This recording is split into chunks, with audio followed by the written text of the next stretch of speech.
Oke, bismillahirrahmanirrahim. Nah, kita masuk ke pembahasan yang selanjutnya, yaitu apa? Kita masuk ke dalam bab at-tayammum.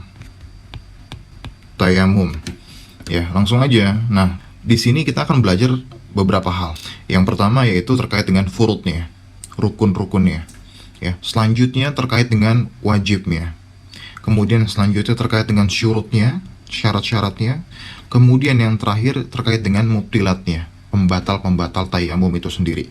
Ya, yang pertama kita masuk ke pembahasan yang pertama ya. Di sini kita yang pertama yaitu adalah furud ya, rukun-rukun dari tayamum itu sendiri. Yang pertama di sini kita sebutkan ya, rukun yang pertama, fard yang awal ya, yang nomor satu yaitu adalah mashul wajah, mengusap wajah. Ya. Yang kedua adalah mashu al-kaffain, mengusap kedua pergelangan tangan. Yang ketiga dan keempat, nah ini penting nih. Nomor 3 dan nomor 4 adalah at-tartib dan al-muwalah. Tertib ya, urut, dan yang satu lagi adalah berkesinambungan, al-muwalah. Ya, cuman di sini di sini ada pembahasannya nih, teman-teman sekalian. Ini kita zoom ya, oke. Nah, di sini ada pembahasannya. Ya, at-tartib dan al-muwalah ini dikategorikan untuk mereka yang ingin bertayamum karena hadas kecil, bukan karena hadas besar. Ya, di sini ada persyarat, ada penjelasannya. Ya, kita garis di sini. Fi al-hadath al-asghar. Ya, di dalam hadas kecil. Ya, sebagaimana wudu. Ya, kalau wudhu kan kita juga ada tartib dan al-muwalah. Maka di tayamum juga seperti itu hukum yang berlakunya.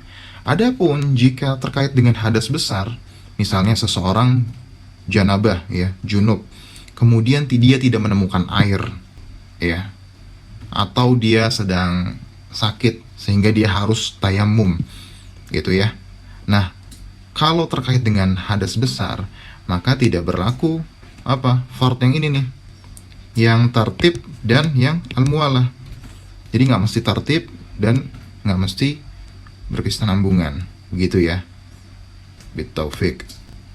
Nah, oke, yang selanjutnya. Yang selanjutnya adalah wajibnya.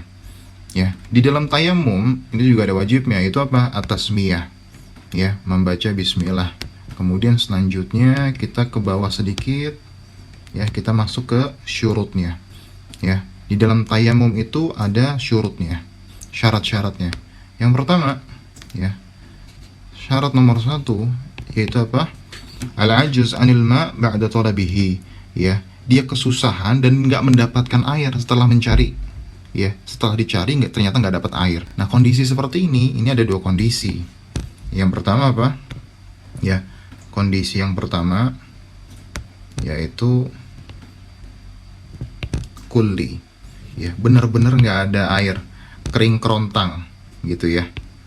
Yang kedua juz'i, ya, dia masih ada air nih, cuma sedikit sekali, ya, air sedikit, nggak bisa digunakan untuk berwudu. Akhirnya dia bisa menggunakan alternatif yang lain, yaitu apa? Yaitu tayamum gitu ya. Di sini ada dua kondisi, kulli dan juz'i. Nah, yang kedua, syarat yang kedua nih. Ya, syarat yang kedua ya di dalam tayamum adalah dukhul waktu sholat. Nah, ini penting sekali nih. Ya, harus masuk waktu sholat. Ya, kalau kita mau tayamum, kita mau sholat nih, harus masuk waktu sholatnya. Misalnya, kita mau sholat maghrib, ternyata nggak ada air, setelah dicari nggak ada air nih.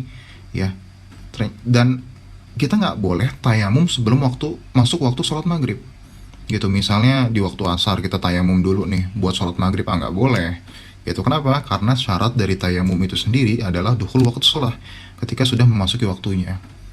Atau yang semisalnya, atau kita mau sholat zuhur nih, masih jam 10.50 misalnya, masih ada waktu 1 jam 20 menit lagi untuk azan zuhur, kita udah tayamum buat sholat zuhur. Nah, itu nggak bisa gitu ya. Kenapa? Karena syarat dari tayamum itu sendiri adalah masuk waktu sholat. Ini kita tulis di sini, memasuki waktu sholat. Oke, yang selanjutnya, syarat yang selanjutnya itu adalah niat. Nah, ini sering banget diulang-ulang nih, niat ini masuk ke dalam syarat di dalam tayamum itu sendiri, ya. Di sini ada penjelasan lebih rinci nih, ya. Lima yatayammam lahu, ya. Kenapa kita atas dasar apa kita mau bertayamum? Oh, karena kita hadasnya hadas akbar misalnya. Oh, atau kita karena hadas kecil misalnya, atau karena ada najis yang menempel di badan. Nah, ini juga harus kita ketahui, kita niatnya ini tayamum karena apa? Karena kita berhadas kecil atau berhadas besar atau karena apa? Seperti itu ya.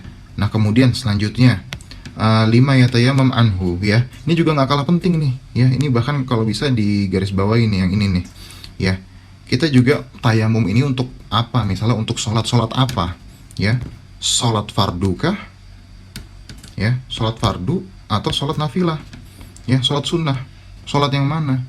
Kalau sholat fardu, berarti kita niatnya tayamum ini untuk sholat fardu, gitu ya. Kalau untuk sholat nafilah ya untuk sholat nafilah. Nah, pertanyaannya di sini Syekh Amir Bahjat menjelaskan, ya, sholat nafilah itu kalau kita berniat tayamum untuk sholat nafilah, ya. Kalau kita berniat tayamum untuk sholat nafilah, apakah tayamum kita bisa digunakan untuk sholat wajib? Nah, jawabannya tidak bisa, gitu, ya. Karena tayamum itu nggak mengangkat hadas, ya. Pertanyaannya sekarang diganti nih.